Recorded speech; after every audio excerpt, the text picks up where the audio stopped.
جو ہے کچھ ایسے واقعات ہوئے جاتے ہوئے اور آتے ہوئے کہ جس کی وجہ سے اس غزوے کو غزوۃ الاعاجیب بھی کہا جاتا ہے۔ اور ایسے واقعات کا تذکرہ میں نے کیا تھا، تقریباً 5 واقعات میں نے سنا دیے تھے پچھلی قسط کے اندر، اور یہ واقعہ لاسٹ سنایا تھا پچھلی قسط میں کہ رسول اللہ صلی اللہ علیہ وسلم قضائے حاجت کے لیے گئے تو آپ نے درخت کو جو ہے بلایا اور وہ پردہ کیے اور آپ فارغ ہوئے جو ہے۔ تو اس سے ہمیں نصیحت یہ ملتی ہے کہ آپ دیکھو ہمارے پیارے نبی صلی اللہ علیہ وسلم کا حکم جو ہے، آپ کی اطاعت جو ہے وہ درخت بھی کر رہے ہیں، درخت بھی مان رہے ہیں، ہے نا۔ آپ صلی اللہ علیہ وسلم نے کہا کہ چلو ہمارے ساتھ، اللہ کے حکم سے درخت مان لیے، اور یہاں ہم امتی ہو کر کے کہنے کچھ تو بہت کچھ بولتے رہتے ہیں کہ ہم تو اتنا چاہنے والے، تو ہم تو اتنا چاہنے والے، نبی کے نام پر بہت کچھ کرتے ہیں مگر ماننے کی ایک بھی نہیں مانتے، ہے نا۔ اسی لیے کہتے ہیں کہ ہم نبی کو مانتے ہیں، ہے نا۔ یہ جملے آپ سمجھنے کے لائق ہیں، نبی کو مانتے مگر نبی کی وہ نہیں مانتے۔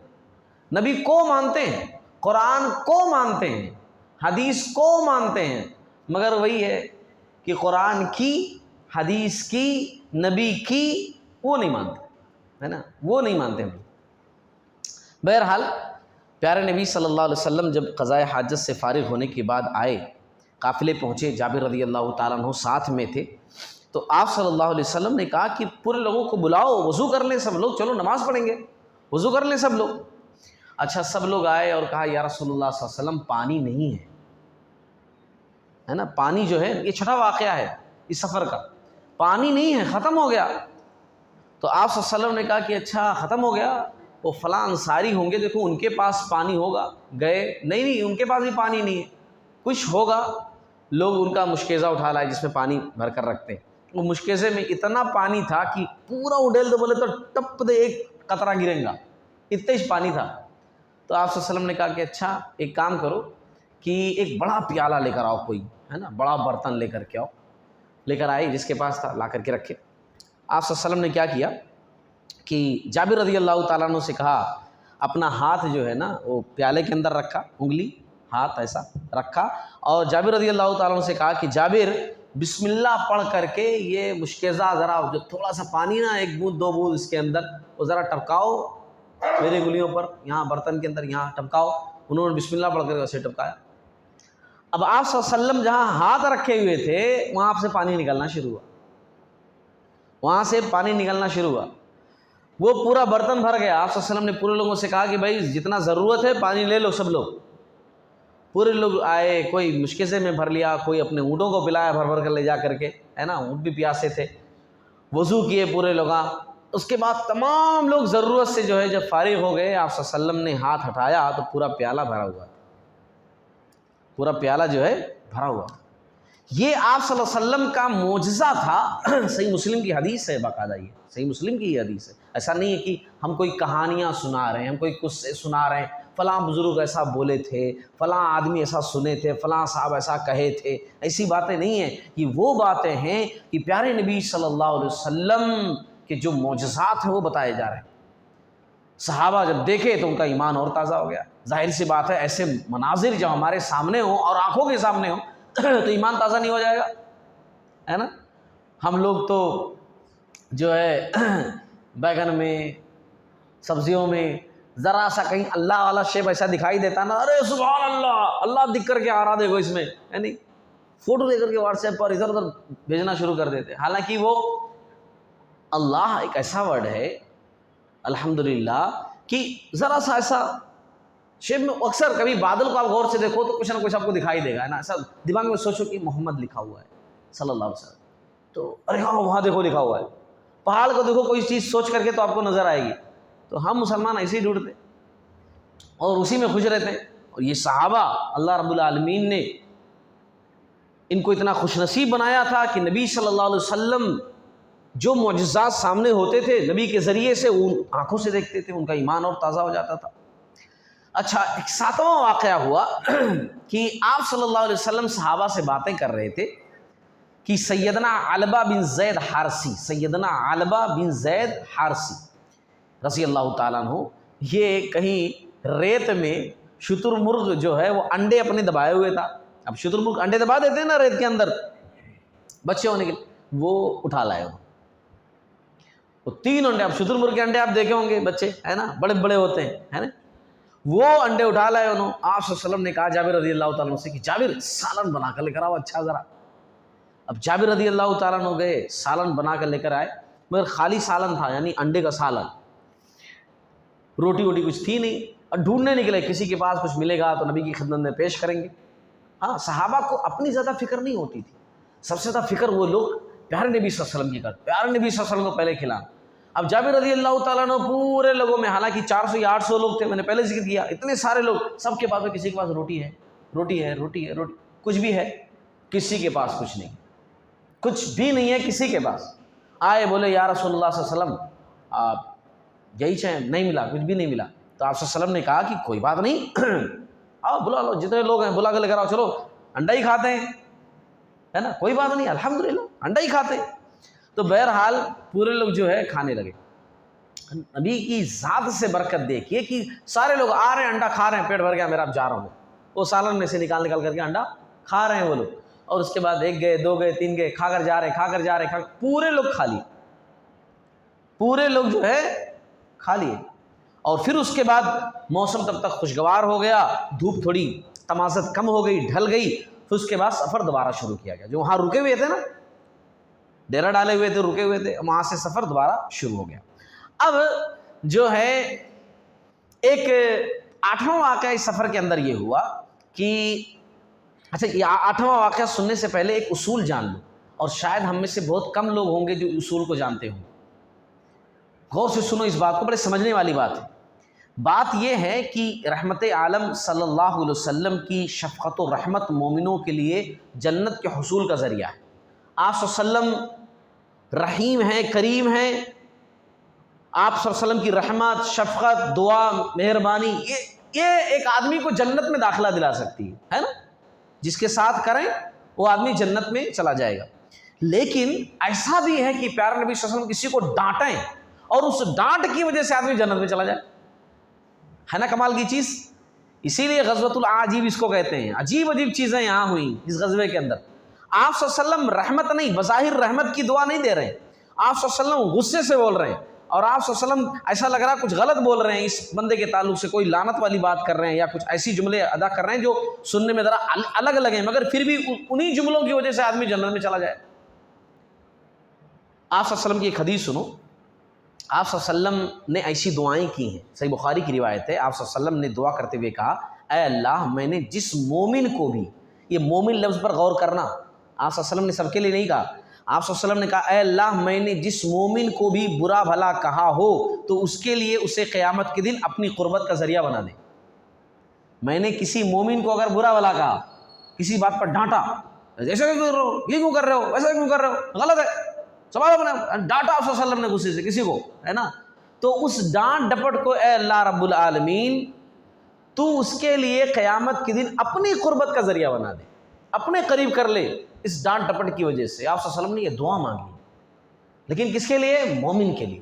اور اس ڈانٹ ڈپٹ کے اندر بھی 2 چیزیں ہیں. ایک ہوتا ہے کہ آپ صلی اللہ علیہ وسلم کسی کے لیے جو ڈانٹ ڈپٹ کر رہے ہیں, بد دعا دے رہے ہیں یا کچھ ایسے جملے ادا کر رہے ہیں تو وہ ایک الگ انداز سے کر رہے ہیں, اور یہاں ایک الگ انداز ہو مومن کے لیے, محبت بھرا ڈانٹنا. جیسے کہ ہم غصے میں کسی اپنے دشمن کے لیے کچھ بولیں تو الگ انداز ہوتا ہے, وہی اپنے بچے کے لیے بولیں اس کی شرارت پر تو الگ انداز ہوتا ہے. جبکہ ہم ڈانٹ رہے ہیں اس کو بھی کہنا کہ بہت ماریں گے تم کو, وہاں کسی سے لڑنے بہت ماریں گے تم کو, لیکن اس کو مارنا کا جو جذبہ ہے اور اپنے بچے کو مارنے کا, ڈانٹنے کا جو جذبہ ہے وہ الگ الگ ہے نا, وہ الگ الگ جذبہ ہے. تو یہاں اس چیز کو اگر آپ سامنے رکھیں گے تو یہ بات سمجھ میں آ جائے گی. ایسی واقعہ سن لو, بس بہت اچھے سے کلیئر, یہ حدیث اور اچھے سے سمجھ میں آ جائے گی. واقعہ کیا ہے, جابر رضی اللہ تعالیٰ عنہ کہتے ہیں کہ ایک چرواہا تھا.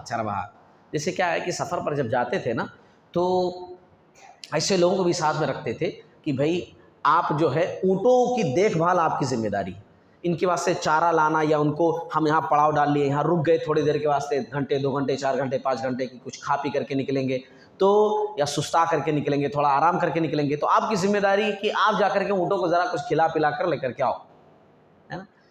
تو ایسے ایک چرواہا تھا، ایک جگہ رکے تو وہ چرواہا جو ہے اونٹوں کو لے کر کے اب نکل رہا تھا، جا رہا تھا، تو آپ صلی اللہ علیہ وسلم کی نظر اس پر پڑی.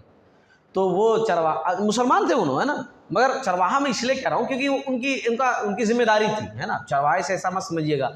اب ہم لوگ کیا ہے کہ آج کل ایسے پیشے سے کسی کو اونچا نیچا سمجھتے ہیں، پیشے سے کسی کو اونچا نیچا سمجھتے ہیں، اس کے کام سے اونچا نیچا سمجھتے ہیں، ہے نا.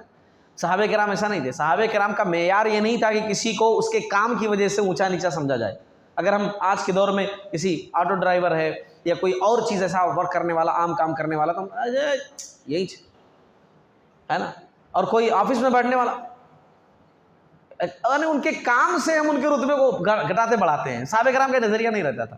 تو یہاں پر ان کی ڈیوٹی یہ تھی کہ جانوروں کو چرا کر لے کر. اب یہ نکلے تو آپ صلی اللہ علیہ وسلم کی نگاہ ان کے اوپر پڑی، پھٹے پرانے کپڑے پہنے ہوئے، جگہ جگہ سے پھٹے ہوئے ہیں جی، پورا میلا کچیلا جگہ جگہ. تو آپ صلی اللہ علیہ وسلم کو ان کی یہ بات اچھی نہیں لگی. بے شک اسلام کے اندر سادگی ہے، یہ بات سمجھو، سادگی ہے اسلام کے اندر، مگر سادگی کا مطلب یہ نہیں ہے کہ اسلام کے اندر صفائی نہیں ہے. صفائی ہونا ضروری ہے، ہاں اچھے طریقے سے جان لو، ہے نا. صفائی، صاف ستھرا ہونا ضروری ہے. ہمارے پیارے نبی صلی اللہ علیہ وسلم گرچہ کپڑے بہت ہائی فائی نہیں پہنتے تھے، مگر آپ صلی اللہ علیہ وسلم کے کپڑے بہت صاف ستھرے رہتے تھے، ہے نا. صاف ستھرا ہونا ضروری. اب ان کی حالت کیسی تھی، کپڑے جگہ جگہ سے پھٹے ہوئے پورے. تو آپ صلی اللہ علیہ وسلم نے جو ہے کہا کہ ان کے پاس کوئی دوسرا لباس نہیں ہے کیا، ایسے لباس پہنے ہوئے ہیں. اب جابر رضی اللہ عنہ پاس ٹھہرے ہوئے تھے نا، بولے نہیں رسول اللہ صلی اللہ علیہ وسلم، کلیش دیا ہوں میں ایک لباس، نیا جوڑا دیا ہوں، بیگ میں رکھا ہوا نہیں پہن رہا. اب آپ صلی اللہ علیہ وسلم ڈانٹ رہے ہیں، اس پر انہوں بول بھی دیے کہ نہیں کل ہی دیا ہوں میں، تھیلے میں دیکھیے چیک کر کے تھیلے میں رکھا ہوا ابھی بھی، اور پھٹے کپڑے پہنے ہوئے انہوں اور وہ والا کپڑا نہیں پہن رہے ہیں. تو آپ صلی اللہ علیہ وسلم اور غصہ ہوئے. یہ کون سی بات ہے، جب اللہ تعالیٰ نے وہ نعمت آپ تک پہنچا دی ہے، وہ چیز آپ کے پاس موجود ہے، تو پھر کیوں نہیں پہن رہے. آپ صلی اللہ علیہ وسلم نے جو ہے کہا کہ پہنو، نکالو پہنو. اب وہ نکال کر کے پہننے لگے. تو آپ صلی اللہ علیہ وسلم دیکھے، بولے دیکھو ہاں اب کیا اچھا نہیں لگ رہا، کتنا اچھا لگ رہا ہے، ماشاءاللہ یہ والا پہنو، اچھا لگ رہا ہے. یہ تم پھٹے پرانے کپڑے کیوں پہن رہے ہو، اللہ اس کی گردن مارے. کیا کہا آپ صلی اللہ علیہ وسلم نے، اللہ اس کی، سنو غور سے، آپ صلی اللہ علیہ وسلم نے کیا کہا، اللہ اس کی گردن مارے. دیکھو اتنا اچھا لگ رہا، پہن نہیں دے رہے ہو. تو آپ صلی اللہ علیہ وسلم نے ڈانٹا. اچھا وہ جو صحابی تھے نا، وہ صحابی تھے، ظاہر سی بات ہے، وہ سمجھ گئے آپ صلی اللہ علیہ وسلم کی یہ محبت بھری ڈانٹ. گرچہ آپ صلی اللہ علیہ وسلم اس انداز سے ڈانٹ رہے تھے، زور سے ڈانٹ رہے تھے، مگر وہ سمجھ گئے اور بولے یا رسول اللہ صلی اللہ علیہ وسلم میری گردن جہاد میں کٹے گی نا. آپ صلی اللہ علیہ وسلم نے جب کہا نا اللہ اس کی گردن مارے، تو وہ بولے یا رسول اللہ صلی اللہ علیہ وسلم وہ میری گردن جہاد میں کٹے گی نا، کلیئر کرنا چاہ رہے ہیں. اب آپ دیکھو آپ صلی اللہ علیہ وسلم کے جملے سے بولے گا میری گردن جہاد میں کٹے گی نا، تو آپ صلی اللہ علیہ وسلم نے کہا ہاں جہاد میں کٹے گی. اور واقعی میں یہ صحابی جو ہے جنگ یمامہ میں شہید ہوئے. جنگ یمامہ میں یہ صحابی جو ہے شہید ہوئے تھے. تو اس واقعے سے کیا نصیحت ملتی ہے کہ مومن کے لیے آپ صلی اللہ علیہ وسلم اگر ڈانٹے بھی نا، تو آپ صلی اللہ علیہ وسلم کی ڈانٹ بھی مومن کے لیے اچھا ہی اچھا ہے. وما ارسلناک الا رحمتا للعالمین، ہے نا. اس بات کو اس آیت سے اٹیچ کرو، جوڑو ذرا، وما ارسلناک الا رحمتا للعالمین صلی اللہ علیہ وسلم. اچھا ایک نوواں واقعہ اس سفر کے اندر یہ ہوا. ایک اور سفر میں بھی ایسی واقعہ ہو چکا ہے کہ صحابہ بولے بہت بھوک لگی ہے. اب صحابہ جو ہے وہ سفر کرتے کرتے ساحل سمندر کی طرف سے گزر رہے، بولے کہ بہت بھوک لگی ہے رسول اللہ صلی اللہ علیہ وسلم. آپ صلی اللہ علیہ وسلم نے کہا تھوڑا صبر کرو، اللہ آپ لوگوں کی ضیافت کرے گا، مہمان نوازی کرے گا اللہ تعالیٰ، مہمان نوازی کرے گا اللہ تعالیٰ، تھوڑا صبر کرو صبر کرو صبر کرو. اچھا آگے گئے، ایک بڑی مچھلی مل گئی، بڑی مچھلی مل گئی. پورے لوگ مل کر کے کھائے، کوئی سالنہ بنا کر کھائے، تو کوئی بھون کر کے کھائے، تو کوئی الگ الگ انداز سے سب لوگ کھائے. بڑی مچھلی تھی، تمام لوگوں کے پیٹ جو ہے اچھے سے بھر گئے الحمدللہ، ہے نا. مچھلی پورے کے پورے لوگ کھائے. ایک واقعہ یہ بھی ہوا، صحیح مسلم کی حدیث ہے. اور ایک واقعہ اور بھی ہوا، اور وہ واقعہ کیا ہوا کہ ابو داؤد کے اندر یہ روایت ہے کہ ایک جگہ پڑاؤ کی، ایک جگہ رکے. تو یہ واقعہ آپ لوگوں نے سنا ہوگا، بڑا مشہور واقعہ ہے. آج میں اس لیے بتا رہا ہوں آپ لوگوں کو تاکہ آپ کو پتہ چل جائے کہ دیکھیے ایسے ایسے واقعات ہیں جو ہمارے لیے نصیحت ہیں، ہمیں درس دیتے ہیں کہ ان سے کچھ سیکھ ہم کو لینی چاہیے۔ واقعہ یہ ہوا کہ آپ صلی اللہ علیہ وسلم ٹھہرے ایک جگہ، آپ صلی اللہ علیہ وسلم نے کہا بھائی رات کا وقت ہے، دشمن کے علاقے سے ہو کر کے ہم آئے ہیں، ظاہر سی بات ہے کوئی گھومنے ٹہلنے تو نکلے نہیں تھے، جہاد سے واپس آ رہے تھے، بہت سارے لوگ جو گندی حرکتیں کر رہے تھے، ظلم ڈھا رہے تھے، راستے جن کی وجہ سے محفوظ نہیں تھے، چوری چکاری سب کر رہے تھے، ان کو سب بتا کر کے آئے تھے کہ آئندہ سے ایسا نہیں کرنا۔ اب وہ لوگ دشمنی تو مول لیں گے ہی، اچانک کہیں سے آ کر حملہ کر دیں، تو آپ صلی اللہ علیہ وسلم نے کہا بھائی پہرہ داری کرو، 2 لوگ رات میں جاگو، باقی لوگ آرام کریں گے۔ تو اب اس میں 2 صحابی، ایک کا نام عمار بن یاسر رضی اللہ تعالیٰ عنہ اور ایک عباد بن بشر رضی اللہ تعالیٰ عنہ، یہ 2 صحابی بولے کہ ہم رات میں جاگتے ہیں۔ پورے لوگ سو گئے، یہ 2 لوگ جو ہے اونچی جگہ پر، اونچائی تھی، پورے لوگ نیچے سو گئے، اونچائی پر یہ دونوں لوگ پہرے داری کرنے لگے، اور آندھی بڑی زور سے چل رہی تھی، اس رات آندھی بہت ہی زور سے تھی، آندھی سب جو ہے، اب ظاہر سی بات ہے، آپ ذرا تصور میں لے کر کے آئیے، ریتیلا علاقہ ہے نا، اور اس پر زور کی آندھی، کیا منظر رہا ہوگا، ہے نا، سوچئے تصور میں لائیے کیا منظر رہا ہوگا۔ اب ایسے میں یہ 2 لوگ رات میں، اندھیری رات میں وہاں جو ہے پہرے داری کر رہے ہیں۔ اب اس میں یہ دونوں لوگ آپس میں بولے کہ عمار بن یاسر رضی اللہ تعالیٰ عنہ، عباد بن بشر رضی اللہ تعالیٰ عنہ کی بھائی ہم دونوں لوگ کیوں جاگیں، ایک سو جاؤ، ایک پہرہ داری کرو، پھر ہم جب ذرا تھک جائیں گے تو ہم سو جائیں گے اور آپ پہرہ داری کرنا باری باری، اس سے کیا ہے کہ دونوں لوگوں کو دقت نہیں ہوگی۔ اب عمار رضی اللہ تعالیٰ عنہ وہ سو گئے، بولے کہ میں آرام کرتا ہوں، آپ پہرہ داری کرو، پھر مجھے جگا دینا۔ اب عباد بن بشر رضی اللہ تعالیٰ عنہ بیٹھے ہوئے پہرہ داری کر رہے ہیں، حالانکہ اب یہ پہرہ داری نارمل پہرہ داری نہیں ہے، وہ جب تک جاگ رہے ہیں ثواب ان کے اکاؤنٹ میں پہنچ رہا ہے، کیونکہ یوں سمجھ لیجئے کہ دوسرے لوگوں کی وہ حفاظت کر رہے ہیں، ہے نا، مجاہد کی آنکھ جاگ رہی ہے نا، تو کتنے ثواب کا کام ہے۔ مگر صحابہ ایسے تھے کہ وہ اور چاہیے ثواب، اور چاہیے، جیسے ہم لوگ ہیں نا کہ اور پیسہ چاہیے، اور پیسہ چاہیے، اور پیسہ چاہیے، اور نیکی کرنا ہے، اور پڑھنا ہے، اور ذرا نماز پڑھنی ہے، اور تلاوت کرنی ہے، اور اچھا کچھ کام کرنا ہے، جیسے یہ ہمارے اندر نہیں ہے، ان کے اندر یہ تمام چیزیں تھیں۔ ہمارے اندر دنیا داری جیسے زیادہ ہے، اس سے دینداری ان کے اندر تھی کہ اور بس نہیں، ہمارے پاس کیا ہے کہ ہم 5 وقت کی نماز اگر پڑھ لیے تو ماشاءاللہ میں 5 وقت کا نمازی، جنت پکی ہے۔ بے شک اچھا گمان ہونا چاہیے، ہے نا، لیکن بہت زیادہ رہتا ہے ہمارے پاس کہ ہاں دوسروں پہ تو کفر کا فتویٰ لگانے لگتے ہیں، کیا ہے جی تم، کیا ہے، ہاں تم لوگ ایسے۔ تو صحابہ کرام جو تھے نا وہ ذرا الگ انداز کی تھے۔ اب یہ بولے کہ میں جاگ رہا ہوں، ایسے تو میرا ٹائم ویسٹ ہو رہا ہے، حالانکہ ٹائم ویسٹ نہیں ہو رہا تھا، اب میں ذرا نماز پڑھتا ہوں۔ نفل نماز کے لیے کھڑے ہو گئے، اور وہ بھی ان کی محبوب سورہ تھی سورۃ الکہف، وہ اچھے سے پڑھنے لگے۔ دشمن آیا، دشمن نے محسوس کیا وہاں پر کوئی بندہ ہے، تیر چلایا، ایک تیر لگا، ہے نا، خون نکلا ان کے جسم سے، تیر نکالا بازو میں رکھا، پھر پڑھنے لگے، دوسرا تیر چلایا، دوسرا تیر لگا، تیر نکالا، اس کے بعد پھر نماز پڑھ رہے ہیں، ہے نا، نماز ان کی جاری ہے، نماز ان کی جاری۔ تیسرا تیر لگا، خون زیادہ نکلنے لگا۔ اچھا، اس سے پتہ چلتا ہے کہ خون نکلنے سے وضو نہیں ٹوٹتا ہے، کیونکہ اگر خون نکلنے سے وضو ٹوٹ جانے کا مسئلہ ہوتا تو فرسٹ تیر پر ہی ان کی نماز ختم ہو جاتی، وضو ٹوٹ گیا تو نماز نہیں پڑھ سکتے۔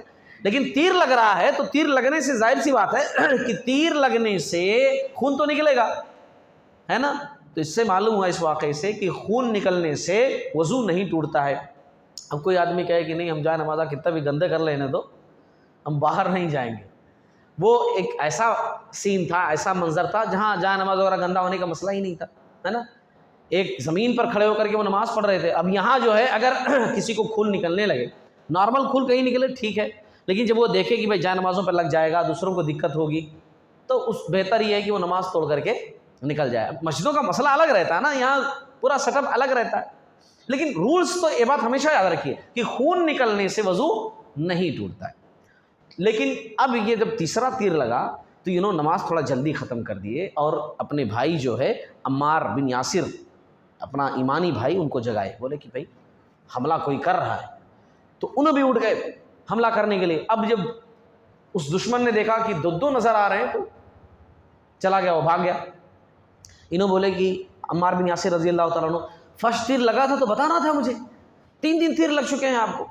تو یہ جواب ان کا سنیے، انہوں نے کہا کہ مجھے قرآن پڑھنے میں اتنا مزہ آ رہا تھا کہ توڑنے کا دل ہی نہیں بول رہا تھا، یہ تیسرے تیر پر بھی میں نہیں توڑتا تھا، وہ تو مجھے خیال آیا کہ کہیں ایسا نہ ہو کہ میں شہید ہو جاؤں، مجھے جو ذمہ داری ملی ہے وہ ذمہ داری نہ نبھا پاؤں، کیونکہ میری مین ذمہ داری کیا ہے؟ پہرے داری، ایسے خطرے سے آگاہ کرنا دوسرے لوگوں کو، اور میں کہیں یہی ختم نہ ہو جاؤں، خطرے سے آگاہ نہ کر پاؤں، کیونکہ میری مین ڈیوٹی تو وہی ہے۔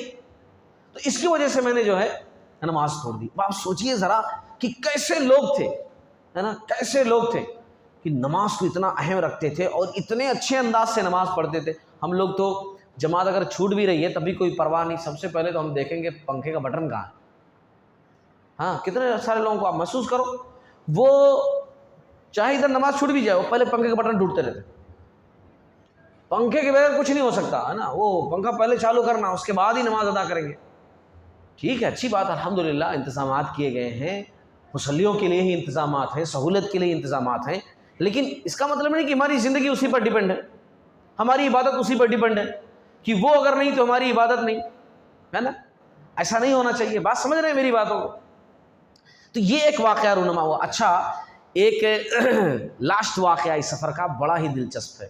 جب یہ واقعہ میں پڑھ رہا تھا اور سوچ رہا تھا کہ واقعی میں رسول اللہ صلی اللہ علیہ وسلم کس طریقے سے صحابہ کے ساتھ رہتے تھے، صحابہ کس طریقے سے رسول کے ساتھ رہتے تھے، کیا منظر رہا ہوگا، کیا انداز رہا ہوگا، میں سوچ رہا تھا بیٹھ کر کے کتنا زبردست۔ اب یہ واقعہ آپ سنیے کہ کیسا واقعہ ہوا ہے، تھوڑا لمبا واقعہ ہے، لاسٹ واقعہ 11واں واقعہ اس سفر کا۔ جابر رضی اللہ تعالیٰ عنہ اور آپ صلی اللہ علیہ وسلم کا واقعہ ہے۔ آپ صلی اللہ علیہ وسلم کی خاص بات یہ بھی تھی کہ آپ صلی اللہ علیہ وسلم جب سفر پر جاتے تھے نا، جنگ وغیرہ پر، تو آپ صلی اللہ علیہ وسلم بسا اوقات ایک دم پیچھے ہو جاتے تھے۔ پوری فوج چل رہی ہے نا، حالانکہ قائد جو ہے عام طور سے کیا سامنے ہوتا ہے، کبھی بھی آپ دیکھو لیڈر لوگوں کو، لیڈر ہمیشہ سامنے ہوتا ہے، پیچھے کیا ہو جائے وہ اس کو مطلب نہیں ہے، وہ سامنے ہوتا ہے۔ لیکن آپ صلی اللہ علیہ وسلم بہترین لیڈر تھے۔ آدمی کو پیچھے کا پتہ نہیں چلتا مگر سامنے کا پتہ چلتا ہے نا، تو آپ صلی اللہ علیہ وسلم پیچھے ہو جاتے تھے اور پورے لوگوں کو بولتے تھے اب سامنے چلو، تم سامنے چلو، میں پیچھے رہوں گا، کیوں؟ میں لیڈر ہوں، کسی کو پرابلم ہے، کیا پریشانی ہے وہ مجھے نظر آنی چاہیے۔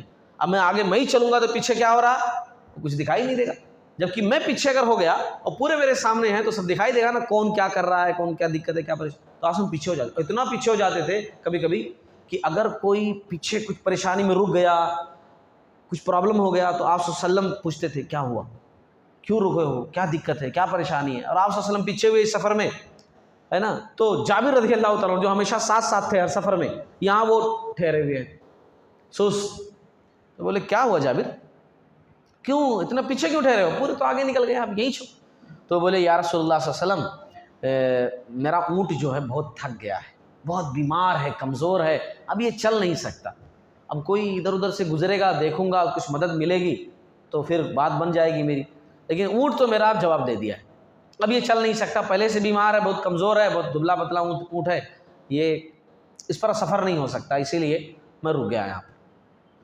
تو آپ صلی اللہ علیہ وسلم نے کہا کہ پانی ہے، تو کہا کہ ہاں پانی تو ہے میرے پاس۔ تو آپ صلی اللہ علیہ وسلم نے کہا ٹھیک ہے پانی نکالو، پیالے میں لاؤ ایک پانی نکال کر کے، تو لائے نکال کر کے پانی۔ آپ صلی اللہ علیہ وسلم نے اس پر دم کیا، اپنے دعا پڑھی، دم کیا، اور دم کرنے کے بعد اونٹ کے سر پر، کمر پر، پشت پر پانی ڈال دیا آپ صلی اللہ علیہ وسلم نے، ہے نا، سر پر، کمر پر، پشت پر، ایسا پورا پانی ڈال دیا آپ صلی اللہ علیہ وسلم نے، دعا جو پڑھی تھی۔ اور پھر اس کے بعد کہا ذرا اسٹک دو، ایک اسٹک دیے۔ آپ صلی اللہ علیہ وسلم کے ہاتھ برکت والے تھے، آپ صلی اللہ علیہ وسلم نے اسٹک پکڑی اور اونٹ کو جگہ جگہ ضربیں لگائیں، ایسا ہے نا، ایسا لگ رہا تھا جیسے آپ صلی اللہ علیہ وسلم اس کی رگوں کو کھول رہے ہوں، جگہ جگہ مار کر کے اونٹ کے، ہے نا، اس کی رگوں کو کھول رہے ہو۔ تو آپ صلی اللہ علیہ وسلم جگہ جگہ جو ہے اس کو ضرب لگایا، اس کے بعد کہا کہ جابر اب بیٹھ جاؤ، اب چلو بیٹھو۔ جابر رضی اللہ تعالیٰ عنہ بیٹھ گئے، اونٹ بہت تیز بھاگنے لگا، یہاں تک کہ جابر رضی اللہ تو بڑا مشکل سے اس کو روک رہے ہیں، اس کی اسپیڈ کم کر رہے ہیں، اتنی تیزی سے اونٹ بھاگنے لگا، ہے نا۔ اب آپ صلی اللہ علیہ وسلم اپنے اونٹ پر بیٹھے، ہے نا، اور اب آپ صلی اللہ علیہ وسلم کا اونٹ پہلے سے ہی تیزی کے ساتھ، دونوں لوگ اب برابر میں آ گئے، اب ان کو کوئی دقت سواری کی نہیں ہے، اب انہوں بھی تیزی کے ساتھ جا رہے ہیں اور آپ صلی اللہ علیہ وسلم بھی تیزی کے ساتھ جا رہے ہیں۔ اور اسی بیچ میں جو گفتگو ہوئی نا آپ صلی اللہ علیہ وسلم کی جابر رضی اللہ تعالیٰ عنہ کی، وہ بڑی دلچسپ ہے، وہ سننے کے قابل ہے۔ آپ صلی اللہ علیہ وسلم، جابر رضی اللہ تعالیٰ عنہ دونوں ساتھ ساتھ جا رہے ہیں، آپ صلی اللہ علیہ وسلم چل رہے ہیں، آپ صلی اللہ علیہ وسلم نے شفقت سے جابر رضی اللہ تعالیٰ عنہ کی طرف دیکھا اور کہا یا ابا عبداللہ اتزوجت، ہے نا، جابر رضی اللہ تعالیٰ عنہ سے کہا، یہ ان کی کنیت بعد میں پڑی تھی، تو اے جابر شادی ہو گئی تمہاری، شادی ہو گئی؟ اب یہاں پر ایک چیز دیکھو میرے خیال میں آ رہی ہے کہ علماء جو ہوتے ہیں نا، علماء انبیاء کے وارث ہیں، تو کچھ چیزیں علماء کے اندر نبیوں کی طرف سے ہی رہتی ہیں۔ علماء اکثر نوجوانوں سے فرسٹ شادی کر لیے، بہت سارے نوجوان مسکرا کر رہ جاتے ہیں، برا نہیں مانتے، کچھ لوگ بہت برا مان جاتے ہیں، جب دیکھو تب شادی پوچھتے رہتے، فرسٹ سوال شادی کر لیا کیا، شادی کر لیا کیا، مولوی صاحب لوگ شادی پوچھتے رہتے، شادی۔ آپ سے سمجھ گیا کہ جابر شادی ہو گئی؟ تو یہ بولے کہ جی ہاں رسول اللہ صلی اللہ علیہ وسلم میری شادی ہو گئی، شادی جو ہے میری وہ ہو گئی، اسی لیے میں گھر تھوڑا جلدی پہنچنا چاہتا ہوں، شادی ہو گئی اسی لیے میں گھر جلدی پہنچنا چاہ رہا ہوں، بیوی انتظار کر رہی ہوگی۔ تو آپ صلی اللہ علیہ وسلم نے کہا اچھا شادی کر لی ہے، ماشاء اللہ، بکرن ام سیبن، کنواری سے شادی کی ہے یا سیبہ سے شادی کی ہے؟ کنواری سمجھتے ہیں، سیبہ بولے تو طلاق یافتہ یا بیوہ ہے نا، سیبہ اس کو بولتے ہیں جس کی آلریڈی شادی پہلے ہوئی تھی پھر کسی پرابلم کی وجہ سے۔ تو کنواری سے شادی کی یا سیبہ سے شادی کی؟ تو یہ بولے کہ نہیں بیوہ خاتون تھی ایک، ان سے میں شادی کیا ہوں، جبکہ ینگ تھے بالکل، جابر رضی اللہ عنہ ینگ تھے بالکل۔ تو آپ صلی اللہ علیہ وسلم نے کہا اچھا کنواری سے شادی کیوں نہیں کی؟ تم جو ہے ینگ ہو، جوان ہو، تم نے کنواری سے شادی کیوں نہیں کی؟ تو بولے یہ جو بولے نا وہ سنو، جواب جو دیے یہ بولے کہ اللہ کے رسول صلی اللہ علیہ وسلم میرے ماں باپ آپ پر قربان ہوں، یعنی آپ اتنا خیال میرا کر رہے ہیں، اتنا ڈیپلی پوچھ رہے ہیں مجھ سے۔ تو کہا یا رسول اللہ صلی اللہ علیہ وسلم میرے ماں باپ آپ پر قربان ہوں، وجہ یہ ہے کہ میرے والد صاحب جنگ احد میں شہید ہو گئے اور میری 7 بہنیں ہیں، والد صاحب شہید ہو گئے جنگ احد میں، میری 7 بہنیں ہیں، اور اگر میں کوئی کنواری لے کر آتا، ان کے ہی جیسی کوئی لے کر کے آتا تو وہ گھر سنبھال نہیں پاتی، کیونکہ بہنیں بھی اسی ایج کی ہیں اور بیوی بھی اسی ایج کی ہے، تو ظاہر سی بات ہے وہ تال میل صحیح سے نہیں رہتا۔ تو اسی لیے میں ایک ایسی جہاں دیدہ عورت کو لے کر آیا ہوں، تجربہ کار عورت کو لے کر کے آیا ہوں جو ان سے عمر میں بڑی ہے، تاکہ ان کو امور خانہ داری سکھا سکے، گھر گرہستی سکھا سکے، ہے نا، ان کی اچھی تربیت کر سکے۔ اس لیے اپنے بہنوں کے خاطر جو ہے میں سیبہ سے شادی کیا ہوں۔ اب ذرا سوچیے کہ کیا سوچنے کا انداز ہے اپنی بہنوں کے لیے، اپنی فیملی کے لیے۔ آج کے نوجوان سوچ پائیں گے، ایسا سمجھ پائیں گے؟ اتنی دور جائے گی ان کی نگاہ کہ ایسا کچھ سوچ سکیں؟ نہیں سوچو، شادی کے نام پر ہی سب کچھ سوچ بوجھ ختم ہو جاتی ہے نا۔ اتنا ڈیپلی وہ سوچ رہے ہیں اپنی شادی کے بارے میں، اپنے بہنوں کے لیے کہ 7 بہنیں ہیں میری، اسی لیے میں سیبہ سے شادی کیا تاکہ ان کی اچھی تربیت کر سکے۔ آپ صلی اللہ علیہ وسلم بہت خوش ہوئے اور آپ صلی اللہ علیہ وسلم نے ان کی تعریف کرتے ہوئے کہا اصبتا، تم نے بہت اچھا کیا، اصبتا، تم نے بہت اچھا کیا، بہت اچھا کیا، بہت اچھا کیا۔ تو پھر اس کے بعد اب یہاں یہ بات ختم ہو گئی، اب بات آگے بڑھانے کے لیے آپ صلی اللہ علیہ وسلم نے پھر جو ہے ان سے کہا کہ جابر، ہم جب سرار یا سرار ایک جگہ کا نام تھا جو مدینہ کے قریب تھا، آپ صلی اللہ علیہ وسلم بولے ہم جب سرار پہنچیں گے نا تو وہاں ایک اونٹ ذبح کریں گے اور وہاں ذرا دعوت کریں گے، کھانا وانا کھائیں گے، اور اس بیچ ہمارے آنے کی خبر مدینہ والوں کو ہو جائے گی، تمہارے گھر والوں کو بھی ہو جائے گی جابر، اور تمہاری بیوی تمہارے واسطے جو ہے سب گھر ور صاف کر کے، پردے وردے صاف کر کے تمہارا انتظار کرے گی انشاءاللہ۔ ہاں، ہم مدینہ کے قریب رکیں گے، دعوت وغیرہ کریں گے، اونٹ ذبح کریں گے، اچھے سے ہماری نیوز پہنچ جائے گی، استقبال کے لیے مدینہ والے رہیں گے، تمہاری بیوی بھی استقبال کے لیے تمہاری۔ تو جب یہ آپ صلی اللہ علیہ وسلم نے کہا نا کہ تمہارا گھر ور صاف ستھرا کر کے، پردے وردے اچھا کر کے گھر کے، تو جابر رضی اللہ تعالیٰ نے بولے کہ اللہ کے رسول صلی اللہ علیہ وسلم، بھلا ہم غریبوں کے گھر میں بچھونے اور پردے کہاں ہوتے ہیں کہ جن کی صاف صفائی کی جائے، گھر سجایا جائے، اتنے کہاں ہمارے گھر کے اندر موجود ہیں۔ تو آپ صلی اللہ علیہ وسلم نے کہا آگار ہو، ان قریب یہ نعمتیں میسر ہوں گی انشاءاللہ، یہ تمام نعمتیں تمہیں ملیں گی۔ تم جب مدینہ پہنچو تو کیا کرنا؟ اللہ سے اولاد مانگنا، ہے نا، اپنی بیوی کا حق ادا کرنا اور اللہ سے اولاد مانگنا۔ اے جابر تم اللہ سے اولاد مانگنا۔ جابر رضی اللہ تعالیٰ عنہ عرض کیے اے اللہ کے رسول صلی اللہ علیہ وسلم، میں آپ کی باتوں پر ضرور عمل کروں گا۔ اچھا، پھر اس کے بعد آپ صلی اللہ علیہ وسلم جو ہے یہ میٹر ختم ہونے کے بعد پھر تیسری بات آپ صلی اللہ علیہ وسلم شروع کیے۔ دیکھو آپ صلی اللہ علیہ وسلم وہ بیچارے اتنا نہیں بول رہے، انہوں تو خالی جواب دے رہے، اور پیارے نبی صلی اللہ علیہ وسلم سوال کر رہے ہیں، ہے نا، سوال کر رہے ہیں۔ جابر یہ اونٹ مجھ سے بیچ دو، یہ اونٹ جو ہے نا مجھ سے بیچ دو۔ تو جابر رضی اللہ تعالیٰ عنہ بولے کہ اللہ کے رسول صلی اللہ علیہ وسلم یہ تو میں بطور ہدیہ آپ کی خدمت میں پیش کروں گا، قبول کیجیے، لے لیجیے آپ، بطور ہدیہ بدریہ تحفہ میں آپ کو دینا چاہتا ہوں، لے لیجیے، قبول فرما لیجیے۔ تو آپ صلی اللہ علیہ وسلم نے کہا کہ نہیں، بیچ دو، خرید کر ہی لوں گا، تم بیچ دو۔ تو جابر رضی اللہ تعالیٰ عنہ بولے کہ اچھا ٹھیک ہے، جو آپ کو لینا ہے تو قیمت لگائیے، کتنے کی قیمت لگائیے۔ اب آپ دیکھیے کیا انداز ہے نا، کیا انداز ہے۔ یہاں آج کتنے سارے علماء کو دیکھو، ذرا سا علم آ گیا تو جلدی بات ہی نہیں کرتے، ہے نا، گفتگو ان کی بہت عجیب سی ہو جاتی ہے۔ اور ایک پرابلم اور بھی ہے کہ اگر آڈینس بھی ہے جو سامعین ہے یا ملنے جلنے والے جو لوگ ہیں ان سے زیادہ گفتگو کر لو تو وہ بہت زیادہ فری ہو جاتے ہیں، جو چیزیں نہیں کرنی کی وہ بھی کرنی شروع کر دیتے ہیں۔ دونوں طرف سے مسئلہ ہے، بات سمجھ رہے ہیں میں کیا کہنا چاہتا ہوں؟ دونوں طرف سے مسئلہ ہے یہ چیزوں کا، اور یہاں جو ہے وہ ایک حد تک ہر چیز موجود ہے ماشاءاللہ، دونوں طرف سے بہترین چیز موجود ہے۔ تو آپ صلی اللہ علیہ وسلم نے کہا کہ 1 درہم چلے گا؟ تو بولے یا رسول اللہ صلی اللہ علیہ وسلم 1 درہم تو بہت کم ہے، آپ تھوڑا بڑھائیے 1 درہم بہت کم ہے، نہیں تھوڑا بڑھائیے۔ تو آپ صلی اللہ علیہ وسلم نے کہا اچھا ٹھیک ہے 2 درہم، نہیں اور بڑھائیے، 10 درہم اور بڑھائیے، 20 درہم اور بڑھائیے، 30 درہم، نہیں اور بڑھائیے، 40 درہم، اب تو خوش، 40 درہم میں ٹھیک؟ تو بولے ہاں 40 درہم ٹھیک ہے، 40 درہم ٹھیک ہے، لیکن ایک شرط ہے میری۔ کیا شرط؟ شرط میری یہ ہے یا رسول اللہ صلی اللہ علیہ وسلم کی اونٹ میں مدینہ جا کر آپ کو دوں گا، یہاں راستے میں دے دیا تو میں کیسے جاؤں گا؟ اونٹ میں آپ کو مدینہ جا کر کے دوں گا، بات پکی، یہ اونٹ میں آپ کو دے دوں گا لیکن مدینہ آپ کے حوالے کروں گا میں۔ تو آپ صلی اللہ علیہ وسلم کا ٹھیک ہے، پھر مدینہ میں ہی پیسے لینا، وہاں پیسے لینا، وہیں اونٹ دینا مدینہ کے اندر۔ اچھا ٹھیک، بات پکی ہو گئی۔ جابر رضی اللہ تعالیٰ عنہ کہتے ہیں حدیث بیان کرتے ہوئے پھر ہم سرار پہنچے اس جگہ پر جہاں دعوت والی بات ہوئی تھی۔ آپ صلی اللہ علیہ وسلم نے مدینہ اطلاع بھجوا دی، اونٹ ذبح کیا، دعوت کی گئی، اور پھر اس کے بعد جو ہے مدینہ کے لوگ ہمارے استقبال کے لیے تیار کھڑے تھے۔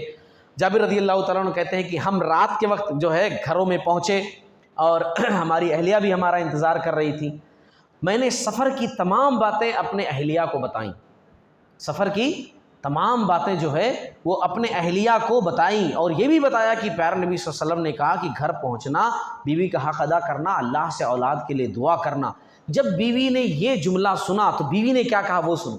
یہ تو صحابی تھے نا، ساتھ ساتھ گھومتے تھے، چلتے تھے، اٹھتے تھے، بیٹھتے تھے، پیچھے نمازیں پڑھتے تھے۔ یہ صحابیہ کو دیکھو جو ان کی بیوی تھی، وہ کہنے لگیں سمعوا وطاعۃ، ہم نے آپ کا فرمان عالی سن لیا اور اطاعت کے لیے ہم بصر و چشم تیار ہیں، ہم ہر بات پر آپ کے عمل کریں گے۔ سن کر کے انہوں نے کہا۔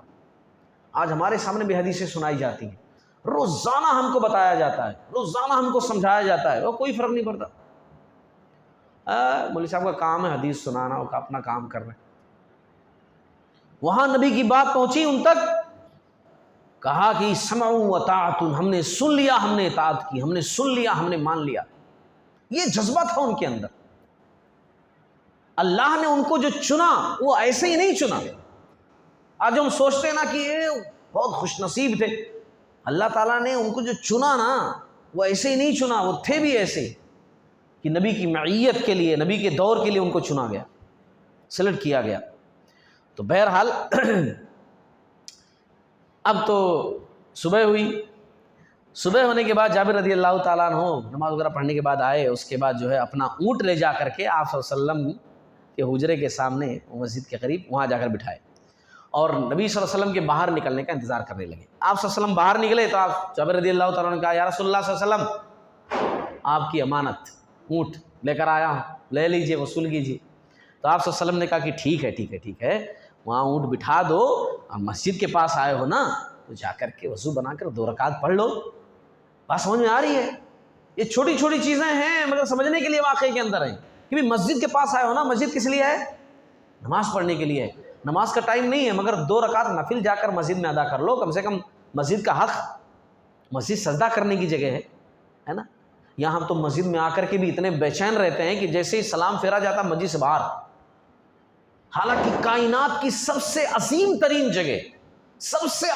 جگہ مسجد ہوتی ہے، مگر سب سے زیادہ بھاگنے کی کوشش یہیں سے کرتے ہیں۔ اچھا جلسے میں ٹھہرے ہو نہیں بھاگیں گے جلدی، پولیٹیشین کوئی تقریر کر رہا ہو سنیں گے، مزہ لے کر کے تالیاں بھی ماریں گے، نیند بھی نہیں آئے گی، چیخیں گے چلائیں گے بھی تھکان بھی نہیں ہوگی، مشاعرے میں ہے تو واہ واہ کرتے ہوئے زبان نہیں تھکے گی، ہے نا، فلم بینی میں تھیٹر کے اندر ہیں تو وہاں بھی فل مزہ آئے گا۔ بس مسجد بولے تو اذکار بھی نہیں، بس وہ جو ضروری ہے 4 رکعت پڑھے کہ نکلو یہاں سے، نکلو۔ آپ صلی اللہ علیہ وسلم نے کہا کہ مسجد کے پاس آئے اونٹ بٹھا دو، باقی باتیں بعد میں، پہلے جا کے 2 رکعت پڑھ لو، نفل پڑھ لو۔ اچھا نفل پڑھے، نفل پڑھ کر کے آئے، آپ صلی اللہ علیہ وسلم نے بلال رضی اللہ عنہ کو آواز دی، کہا بلال آؤ، یہ جابر کے لیے جو ہے وہ 40 درہم لے کر کے آؤ، اور صرف 40 درہم نہیں، کچھ زیادہ بھی لے کر کے آؤ، صرف 40 درہم نہیں، کچھ زیادہ بھی لے کر کے آؤ۔ ٹھیک ہے، بلال رضی اللہ عنہ گئے، 40 درہم لے کر آئے، 1-2 جو ہے قیرات بڑھ کر لے کر کے آئے تھوڑا، ہے نا۔ اگر سامنے والا اپنی خوشی سے کچھ بڑھ کر کے دے تو جائز ہے، آپ بڑھ کر مانگ نہیں سکتے ہو، مگر سامنے والا اگر بڑھ کر کے دے تو لیا جا سکتا ہے، وہ دے سکتے ہیں اور آپ لے سکتے ہیں، ہے نا، یہ جائز اور درست ہے۔ تو آپ صلی اللہ علیہ وسلم نے جو ہے کہا کہ بلال یہ دے رہے ہیں یہ لے لو، اور تھوڑا زیادہ دے رہے ہیں یہ بھی لے لو، اور ہاں جابر یہ اونٹ ہماری طرف سے تحفہ ہے آپ کے لیے، یہ قیمت بھی آپ کی، یہ اونٹ بھی آپ کا، ہاں نور اللہ نور، ہے نا، یہ قیمت بھی آپ کی اور یہ اونٹ ہماری طرف سے تحفہ۔ حالانکہ قیمت کے بعد اونٹ آپ صلی اللہ علیہ وسلم کا ہو گیا نا، تو آپ صلی اللہ علیہ وسلم نے کہا کہ اب یہ اونٹ، یہ قیمت تم لے لیے، اونٹ مجھ سے بیچ دیے، اب یہ اونٹ تحفہ تمہارے لیے۔ جابر رضی اللہ تعالیٰ عنہ کہتے ہیں میں دونوں چیزیں لے کر خوشی خوشی گھر لوٹا، ہے نا، خوشی خوشی لے کر کے گھر لوٹا۔ آپ صلی اللہ علیہ وسلم نے جو وہ دیا تھا اس کی وجہ سے میرے گھر میں ہمیشہ برکت رہی، ہمیشہ برکت رہی، اور ہم اس کو برابر استعمال کرتے رہے، ایسا لگ رہا تھا کمی نہیں ہو رہا، 40 درہم ہیں کمی نہیں ہو رہا، اور خاص طور سے 40 درہم پر بڑھ کر جو 2 اوقیہ تھے تو اس کی وجہ سے اور برکت دکھائی دے رہی تھی کہ نبی نے تھوڑا بڑھ کر کے دیا، ہمارے گھر میں برکت ہی برکت۔ حتیٰ کہ یہ کہتے ہیں جابر رضی اللہ تعالیٰ عنہ کہ فتنہ حرہ کے روز وہ 2 قیرات جو ہے وہ چلے گئے میرے پاس سے، فتنہ حرہ کے روز۔ اب فتنہ حرہ کیا ہے؟ فتنہ حرہ بولے تو بہت بعد میں یزید کے دور میں ایک لڑائی ہوئی تھی مدینہ کے قریب، اس کو واقع حرہ کہتے ہیں، شارٹ فارم میں سمجھ لیجیے، ہے نا، یزید کے دور میں مدینہ کے قریب ایک لڑائی ہوئی تھی، اس کو واقع حرہ کہتے ہیں، بالکل سمجھ لیجیے مدینہ پر اٹک، وہ واقع حرہ کے نام سے مشہور ہے۔ تو اس روز جو ہے یہ 2 قیرات میرے پاس سے چلے گئے۔ یہ لاسٹ واقعہ ہے اس سفر کا جو میں نے آپ لوگوں کے سامنے ذکر کیا ہے۔ تو اس سفر کے تعلق سے جتنی باتیں تھیں میں نے آپ لوگوں کے سامنے ذکر کر دی ہے۔ غزوہ ذات الرقاع کی باتیں ختم ہو چکی ہیں،